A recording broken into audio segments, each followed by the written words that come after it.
ധ്യാൻ ശ്രീനിവാസന്റെ ഡിറ്റക്റ്റീവ് ഉജ്വലൻ അങ്ങനെ OTT release ചെയ്തിട്ടുണ്ട്. നെറ്റ്ഫ്ലിക്സിലാണ് സ്ട്രീം ചെയ്യുന്നത്. യൂഷ്വലി ധ്യാന്റെ പടങ്ങൾ പറയുമ്പോൾ ആദ്യം ഞാൻ ഒരു ടാഗ് ലൈൻ കൊടുക്കാറുണ്ട്, ബോംബ് സ്റ്റാർ ധ്യാൻ ശ്രീനിവാസൻ എന്ന്. ഈ സിനിമ കണ്ടു കഴിഞ്ഞപ്പോ അതിന്റെ ആവശ്യമുണ്ട് തോന്നിയില്ല. നൈസ് പടം കേട്ടോ. അറിഞ്ഞില്ല, ആരോട്ടും പറഞ്ഞില്ല കുട്ടിക്ക് ഇത്ര നല്ല പടങ്ങളൊക്കെ ചെയ്യാൻ പറ്റുന്നു. മഹാ അത്ഭുതം എന്നൊക്കെ വേണമെങ്കിൽ പറയാം. അതുകൊണ്ടായിരിക്കും മഴയൊന്നും നിൽക്കാത്ത പല സ്ഥലത്തും വെള്ള കളറുള്ള കാക്കയെ കണ്ടു എന്നൊക്കെ പറയുന്നുണ്ട്. സോ നമുക്കറിയാം വീക്കെൻഡ് സിനിമാറ്റിക് യൂണിവേഴ്സിൽ വരുന്ന സിനിമയാണ്. അതും ധ്യാനിനെ വെച്ച് എടുക്കുന്ന പടം എന്ന് പറയുമ്പോൾ ഭയങ്കര ഷോക്കിംഗ് ആയിരുന്നു. ഞാൻ ആദ്യമൊക്കെ വിചാരിച്ചു ഇവർക്കൊക്കെ എന്താ പ്രാന്ത് ഉണ്ടോന്ന്. മിന്നൽ മുരളി ആദ്യത്തെ പടം, പിന്നെ ധ്യാനിനെ വെച്ചൊരു സിനിമ ആണ്.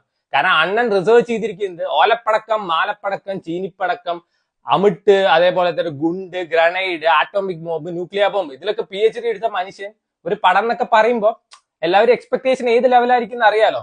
പക്ഷെ ഇത് നൈസ് സിനിമ ആയിട്ടാണ് പേഴ്സണലി എനിക്ക് തോന്നിയത്. സോ ഇത് വന്നിട്ട് പ്ലാച്ചിക്കാവ് ആ ഒരു ഗ്രാമത്തിന്റെ കഥ പറയുന്ന സിനിമയാണ്. എനിക്കറിയില്ല കറക്റ്റ് ആയിട്ടാണോ പറഞ്ഞത് തന്നെ. അപ്പൊ അവിടെ വന്നിട്ട് എന്താ വെച്ചാൽ ക്രൈം റേറ്റ് ഭയങ്കര കമ്മിയാണ്. നമ്മുടെ ജയസൂര്യ പറയുന്ന പോലെ തന്നെ പ്ലാച്ചിക്കാവ് എന്നുള്ള ഒരു അതിമനോഹരമായ ഒരു ഗ്രാമം. പോലീസിനൊന്നും വലിയ പണിയൊന്നുമില്ല, മന്ദബുദ്ധി പോലീസാണ്. അത് ചെയ്തിരിക്കുന്നത് നമ്മുടെ റോണി ബ്രോ ആണ്. കിഡിലായിട്ട് തന്നെ ആള് പെർഫോം ചെയ്തിട്ടുണ്ട്.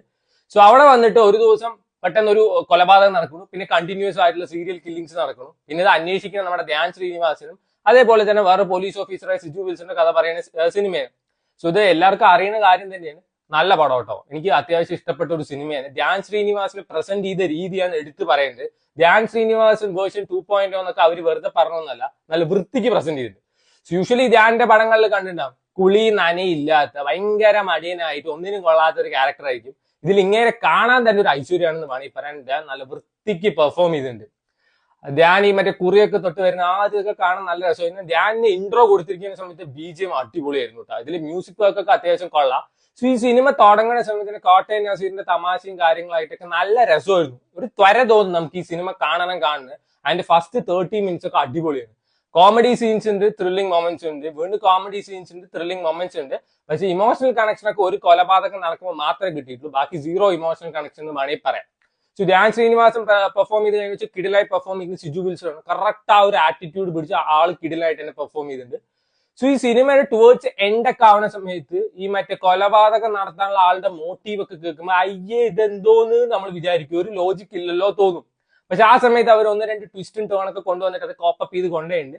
അത്യാവശ്യം നീറ്റ് പടം, കിടിലം പടം. അല്ലെങ്കിൽ ത്രില്ലറിന് ഇതാണ് ബെഞ്ച് മാർക്ക് എന്നൊന്നും ഞാൻ പറയുന്നില്ല. അത്യാവശ്യം നീറ്റായിട്ട് രസത്തോടെ കണ്ടിരിക്കാൻ പറ്റുന്ന ഒരു സിനിമ. സോ ഇതില് ഫ്ലോസ് ഉണ്ട്, ഡെഫിനറ്റ്ലി ഫ്ലോസ് ഇല്ലാത്ത പടങ്ങളില്ല.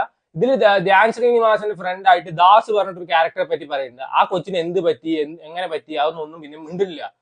ടുവേർഡ്സ് എന്റെ ട്വിസ്റ്റ് ആൻഡ് ടേൺസും കാര്യങ്ങളൊക്കെ അത്യാവശ്യം കൊള്ളായിരുന്നു. പക്ഷെ എന്നാലും ആ ഒരു